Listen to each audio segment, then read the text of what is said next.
საქართველოს ახალი მთავარი პროკურორი ჰყავს ოთარ ფარცხალაძის შემდეგ პოსტი გიორგი ბადაშვილმა დაიკავა. იგი თანამდებობაზე ირაკლი ღარიბაშვილმა თეა წულუკიანის წარდგინებით დანიშნა. მთავარი პროკურორის კანდიდატურა შეირჩა მისი კვალიფიკაციის, პროფესიონალიზმისა და კარგი რეპუტაციის მიხედვით.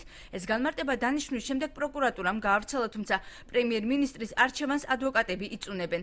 დავით ჯაფარიძე ამბობს, რომ როგორც საზოგადოების, ისე საქართველოს პრეზიდენტის სურვილი იყო ამ თანამდებობაზე, ყოველასათვის ნაცნობი კახი-კახიშვილი დანიშნულიყო, რაც მისთვის უცნობი მიზეზების გამო პრემიერ-მინისტრმა არ გაითვალისწინა. ძალიან სამწუხაროა, რომ საქართველოს პრემიერ-მინისტრის მიერ იგნორირებული იქნა საზოგადოების თხოვნა, ადვოკატების, მთელი სამოქალაქო სექტორის, არასამთავრობოების თხოვნა და არ იქნა დანიშნული საქართველოს მთავარი პროკურორის პოსტზე თანამდებობაზე კახი-კახიშვილი. რაც შეეხება ბადაშვილს, მის შესახებ ვერაფერს ვერ გეტყვით, იმიტომ რომ ამ პიროვნებას არ ვიცნობ და მის შესახებ არც კარგი მსმენია და არც ცუდი.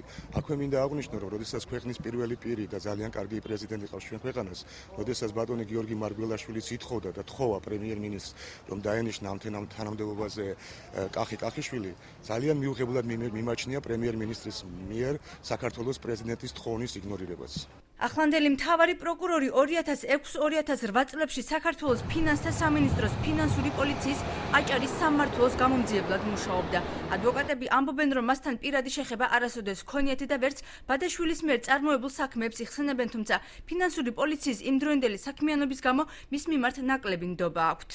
სააკაშვილის პერიოდში შეიძლება ითქვას, რომ საფინანსო პოლიცია ეს იყო ის უწყება, რომელიც რეალურად ქვეყანას წარცვალდა, ქვეყნის ბიზნესს, ასე ვთქვათ, მუდმივად შოკში ამყოფებდა და ასე ვთქვათ, ცდილობდა მაქსიმალურად, რომ ბიზნესი მთლიანად ჩამორთმეული იყო ჩვეულებრივი მოკვდავი ადამიანებისგან და გადაცემულიყო გარკვეული ჯგუფზე, რომელიც იყო ანუშაოდ ხელისუფლებასთან კავშირში ან მათთან დაახლოებული პირები იყვნენ.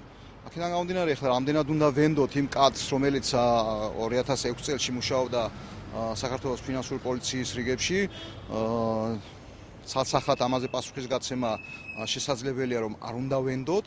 აჭარაში მოღვაწეობისას გიორგი ბადაშვილთან უშუალო შეხება არც მესამე სექტორის წარმომადგენლებს ჰქონიათ, თუმცა აქ აცხადებენ, რომ თავიანთ შეფასებებს რამდენიმე თვეში დაკვირვებების შემდეგ გააკეთებენ.